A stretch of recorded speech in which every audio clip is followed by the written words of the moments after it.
HA 34 tahun, oknum guru ngaji di salah satu pesantren yang berada di Desa Muara Kalangan, Kecamatan Ulu Musi, Kabupaten Empat Lawang, Sumatera Selatan.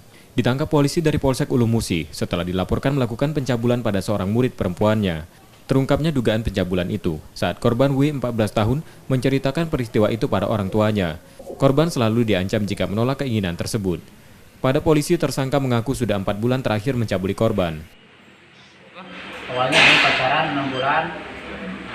Dia suka sama saya, cinta sama saya, dan saya tergoda oleh dia. Beberapa bulan kemudian pacaran itu mengakibatkan kami melakukan hal dua dugaan.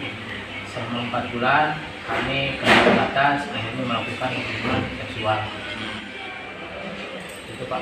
Berarti lah 5 kali kamu melakukannya? Ya Pak. Di pondok tuh lah kamu melakukannya? Di kantor Pak. Kantor tuh lah? Ya Pak.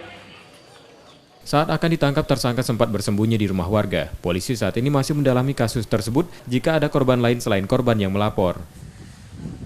Pasal yang dikenakan untuk tersangka pencabulan dan atau persetubuhan terhadap perempuan di bawah umur, sebagaimana dimaksud dalam pasal 8 ayat 1 dan 2 atau pasal 82 ayat 2 Undang-Undang Nomor 35 Tahun 2014 tentang perlindungan anak atau perubahan Undang-Undang Nomor 23 Tahun 2012.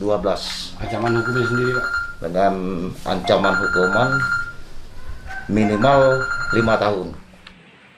Kini tersangka ditahan di tahanan Polsek Ulu Musi dan terancam hukuman di atas 5 tahun penjara. Sukma Aldino, Kompas TV, Empat Lawang, Sumatera Selatan.